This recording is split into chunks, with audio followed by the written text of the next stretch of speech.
Music streaming is more popular than ever, but even after nearly doubling in size in the last year, it's not moving the needle on artist revenues all that much. Nielsen numbers show on-demand music streaming grew 92.4% from this time last year. That's 135 billion individual streams just in the first half of 2015. But given how little artists and labels are paid on a per-stream basis, it's not exactly a windfall.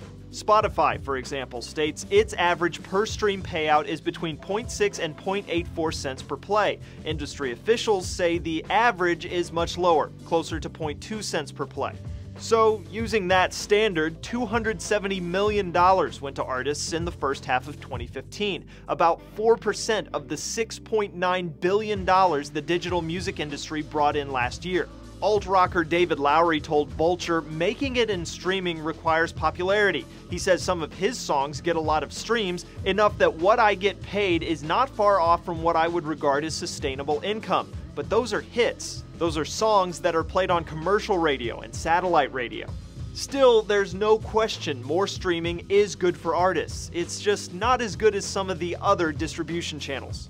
On average, some 57% of an artist's revenue comes from live performances, and one study of 5,000 musicians found overall 6% of their revenue comes from sales of recorded music. That market is shrinking too. Sales of digital singles sank 10.4% from this time last year, and despite a continued surge in the popularity of vinyl, overall physical and digital album sales were down 4%. Nielsen's numbers don't include Apple Music, but so far it doesn't look like streaming's newest arrival is going to change the royalty status quo. In fact, Apple hadn't even planned to pay royalties to artists during its trial period. It took an angry letter from none other than Taylor Swift to get the company to change its tune. It's now sticking to the same 0.2 cents rate everyone else is paying.